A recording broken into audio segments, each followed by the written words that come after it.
दोस्तों, मृत्यु के बाद कहाँ जाती है आत्मा? आइए जानते हैं कि इसके बारे में क्या कहता है गरुड़ पुराण। हम में से ज्यादातर लोगों ने बचपन में अपने बड़ों से जरूर सुने होंगे कि अच्छे कर्म करने से स्वर्ग मिलता है और बुरे कर्म करने से नरक मिलता है। स्वर्ग में इंसान की आत्मा का भव्य स्वागत और सत्कार होता है, वहीं नरक में इंसान को अपने बुरे कर्मों की सजा को भोगना पड़ता है। स्वर्ग और नरक की बातों का जिक्र गरुड़ पुराण में भी किया गया है। गरुड़ पुराण को सनातन धर्म में महापुराण माना गया है। इस पुराण में भगवान विष्णु के वाहन गरुड़ और श्री हरि के बीच में वार्तालाप के जरिए लोगों को जीवन जीने के सही तरीके, सदाचार, भक्ति, वैराग्य, यज्ञ, तप इत्यादि के बारे में बताया गया है। साथ ही दोस्तों, कर्मों के हिसाब से स्वर्ग लोक और नरक लोक में जाने की बातों का जिक्र भी है। गरुड़ पुराण में जीवन, मृत्यु और मृत्यु के बाद तक की स्थितियों के बारे में बताया गया है। हालांकि दोस्तों, स्वर्ग और नरक की बातें कितनी सटीक है ये तो बताया नहीं जा सकता है, लेकिन गीता में भगवान कृष्ण ने एक बात जरूर स्पष्ट की है कि आत्मा का कभी अंत नहीं होता। आत्मा सिर्फ शरीर को बदलती है। ठीक उसी तरह जैसे व्यक्ति पुराने कपड़ों को बदलकर नए वस्त्र धारण करता है, बिल्कुल उसी तरह पंच तत्वों से बना शरीर भी मरता है। लेकिन ऐसे में एक सवाल सभी के जहन में उठता है कि अगर आत्मा मरती नहीं तो शरीर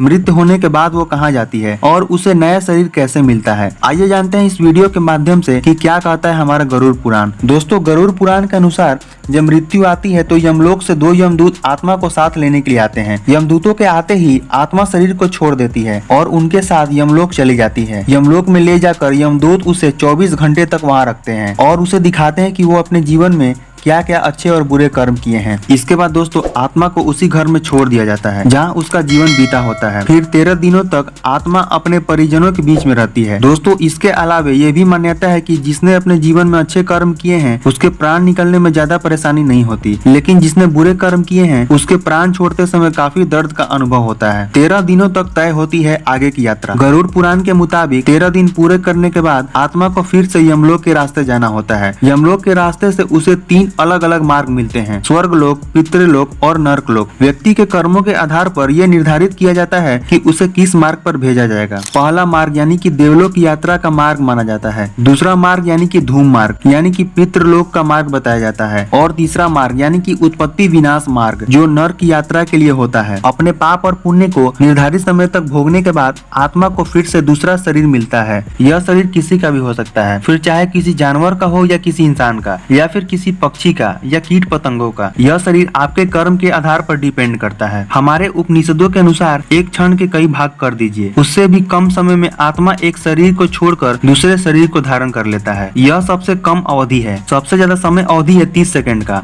परंतु पुराणों के अनुसार यह समय लंबा भी हो सकता है, 3 दिन या 13 दिन, 1.25 माह या 1.25 साल और इससे ज्यादा भी हो सकता है। जो आत्मा नया शरीर धारण नहीं कर पाती है वह मुक्ति हेतु धरती पर ही भटकती है, स्वर्ग लोक जाती है या पितृलोक चली जाती है या अधोलोक में गिर कर समय गुजारती है। दोस्तों, वैसे क्या लगता है आपको कि आत्मा को वाकई ये सब झेलना पड़ता होगा या सिर्फ एक मिसकंसेप्शन है? कमेंट करके अपनी राय जरूर दें। बाकी वीडियो अच्छी लगी तो इसे लाइक करें और अपने दोस्तों और रिश्तेदारों में इस वीडियो को शेयर करें ताकि उनको भी हमारे पुराणों के बारे में कुछ ज्ञान मिल सके। तो चलिए फिर मिलते हैं नेक्स्ट वीडियो में एक ऐसे इंटरेस्टिंग टॉपिक के साथ। वीडियो में अंतिम तक बने रहने के लिए आपका दिल से धन्यवाद।